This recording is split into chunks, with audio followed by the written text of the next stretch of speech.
So with the NBA season less than a week away, I wanted to do a video on the top 10 teams, the top 10 new look teams that are going to be in the 2016-17 season. There was a lot of money spent because of the new deal with TV, the NBA made with the TV, and so the NBA has changed a lot more than it has in the past this summer. So I wanted to do a top 10 of the new look teams. So let's get to it.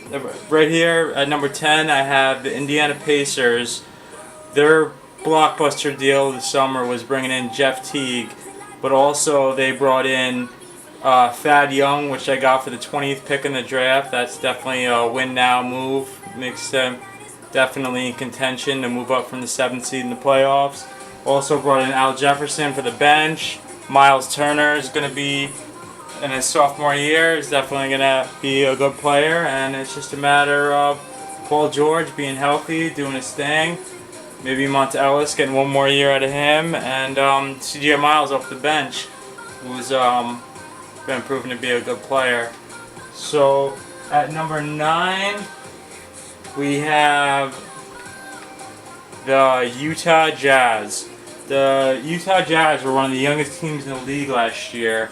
They missed the playoffs by only a few games at the end, but they should definitely be right in the mix of things this year. After bringing in George Hill, a nice veteran to play point guard, the rest of the starting five looks the same with Rodney Hood, Gordon Hayward, Derek Favors, Gobert, but two big moves they made on the bench was bringing in two veterans, which they did not have last year, and Boris Diaw, who's a proven champion, Joe Johnson, who's logged a lot of minutes in this league and is going to have to take a back seat on this team. He's going to be coming off the bench for the first time, and Dante Exum coming back from injury. I expect big things from him if he can stay on the floor, and a rookie from last year, Trey Lyles, could be a good role player, if not a starter one day on this team. He's a really good player out of Kentucky.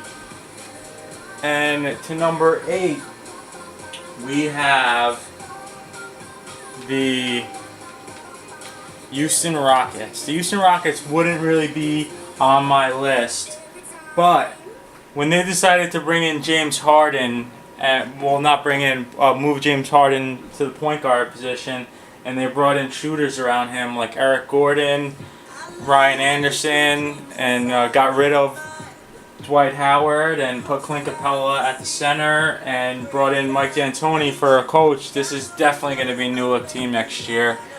Just putting James Harden at the point is going to be a lot different. Surrounding him by shooters is going to be a big help. And with the run and gun offense of Coach D'Antoni, they are going to be a fun team to watch. That's without a doubt. A lot of points and no defense. So I'm excited to see the Rockets play this year. And to number 7. This is going to be where Dwight Howard ended up, the Atlanta Hawks. The Atlanta Hawks got rid of Jeff Teague and gave Dennis Schroeder the job at point guard, who proved that he was a really good player, and they needed to make a decision because both him and Teague were going to be free agents this year. So there you go. You got Dennis Schroeder, the rest of the starting lineup with Kyle Korver, Bazemore, and Millsap looks the same, and bringing in Dwight Howard could be a make or break thing for them. I feel if Dwight Howard's going to succeed anywhere, it might be in Atlanta, where he's played AAU basketball when he was younger, and he's pretty much from Atlanta. So their bench looks similar with Cephalosha, Tim Hardaway Jr., Tavares, Mike Scott. It's a solid bench, and they probably will be in the playoffs. They beat Boston in the first round last year, 4-2, and then were swept by the Cavs. So I feel like that they will probably drop a few seeds in the playoffs, but I feel like they should be in it. Maybe at the 8th seed, maybe a little higher. So now we're to number 6, and number 6 is the Los Angeles Lakers. I love what the Lakers look like now. losing Kobe Bryant is tough, obviously, and you know most teams, if they lose their franchise superstar, they have to start from the bottom. But since Kobe was hurt the past 2 years, they were able to score back-to-back back-to-back number 2 picks in the draft, which they obviously got D'Angelo Russell, who looks to be great, and Brandon Ingram, who I think could be one of the best players out of that draft, if not the best. And 3 years ago, they got Julius Randle with the 8th pick, I believe. But those 3 players alone is a great young core to build around. But in free agency, they brought in Mozgov and Dang, which are 2 nice vets. They're also going to have Lou Williams come off the bench. And another player I love, Larry Nance Jr., really proved that he belongs in this league last year. He's a flyer, that's for sure. He is definitely a dunk contest type player. And then you got Jordan Clarkson, who is also a pretty good player in his own right. He'll be starting at the 2 most likely, either him or Lou Williams. And with Coach Luke Walton coming in, I really feel like this team has a bright future. And Calderon, obviously, is going to help do a little bit of backup duties with D'Angelo Russell at the point guard. And so we are at number 5. Which number 5 is going to be the San Antonio Spurs, who I've learned never to count out this team, even though Tim Duncan's gone. They, I think, did the best they could to replace him with bringing in Pau Gasol. What a similar player. It's almost like they haven't lost a beat, maybe on the defensive end a little bit. But so the other 2/3 of their big 3 is getting old, but that doesn't matter because now this is Kawhi Leonard's team. Kawhi Leonard with 2 other really good big men, and you got Tony Parker, Danny Green, a 3-and-D guy, Ginobili off the bench, Patty Mills, I'd say one of the best backup point guards in the league, and Kyle Anderson I watched him play a lot last year, and he's just, whenever Pac benches their players and Kyle Anderson gets big minutes, he just shows that he's a good player. And once again, the Spurs do great in the end of the draft, getting DeJounte Murray, who earlier in the year they said was going to be maybe a top 10 pick, and the Spurs get him with like the 20th pick in the draft. It's crazy. The Spurs are such a good organization. It's crazy. So I don't even talk about them anymore. And so number 4 is going to be the Boston Celtics.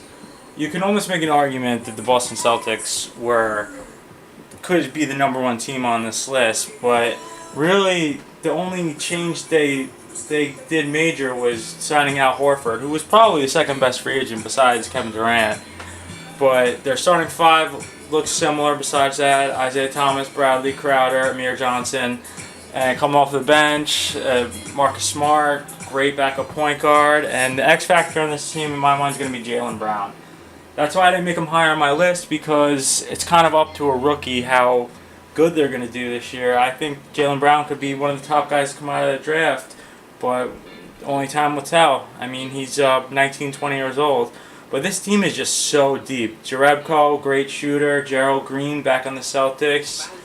Great guy to have come off the bench. Olynyk, their 10th man here. Terry Rozier, Tyler Zeller. I mean, this team is just 15 players deep. It's crazy. And they're just going to have to find minutes for everybody to go around. And that brings us to number 3, which is going to be the Chicago Bulls.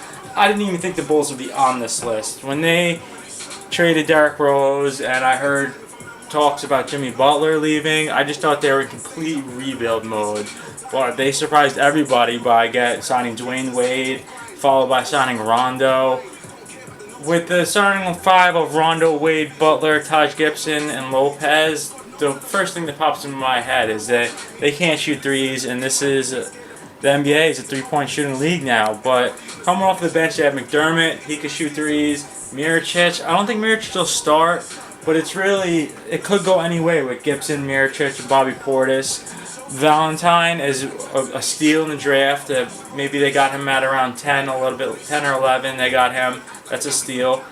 A couple days ago, they traded Tony Snell for for Michael Carter-Williams. What a steal. Michael Carter-Williams got traded for Brandon Knight about a year or two ago. What a steal. It is a risk, but would you give up Tony Snell? I mean, come on now. I would take that on any team. Jarian Grant, Feliciano's played in the past, Isaiah Cannon, another team. This team is 15 players deep.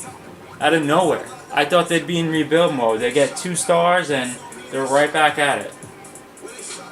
And so now we are at number 2. Number 2, the New York Knicks. New York Knicks made a trade to get Derrick Rose, and they traded Robin Lopez and a bunch of nobodies. Yes, Rose could come in and do nothing, but he's only signed for 1 year. What a great risk reward for the Knicks. Go out and sign Courtney Lee, a true 3-and-D guy, nails the three-pointer all day, every day, plays great defense. Couldn't ask for a more solid player at the shooting guard.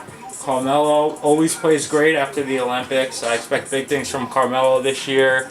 Every time he plays in the Olympics, he has one of his best seasons, so we'll see if that happens.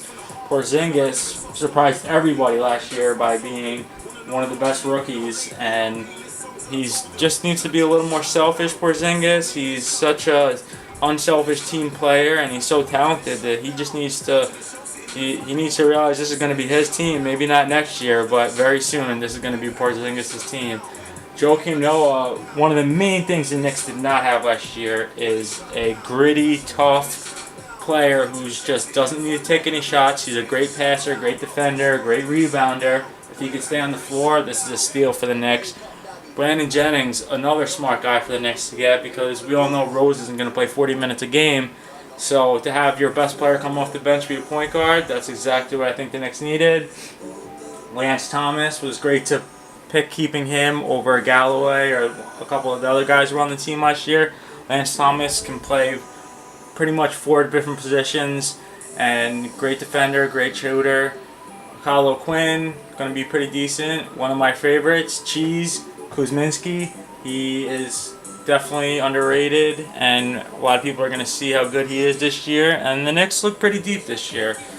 They didn't make the playoffs last year, but I could see them battling for a playoff spot, maybe even a high playoff spot if they're healthy. And number 1, I didn't want to, but I had to, the Golden State Warriors. How could you win 73 games and only lose 9 games and get the MVP and not be the best looking team coming into the new year? I mean, Steph Curry, Klay Thompson, Kevin Durant, Draymond Green, and Pachulia, that's just scary. I don't even know what to say about that. Iguodala come off the bench. Yes, their bench did get a little bit weaker, but they got David West. Livingston is always good for them. They may not be as deep, but they are top heavy. A bunch of unselfish players. People are concerned whether this will work. These guys will make it work. Steve Kerr is a great coach, and I don't know. It's going to be tough for anyone to knock this horse off. So we'll see how it goes. And those are my top 10. And leave a comment and see if you disagree or agree. Thanks, guys.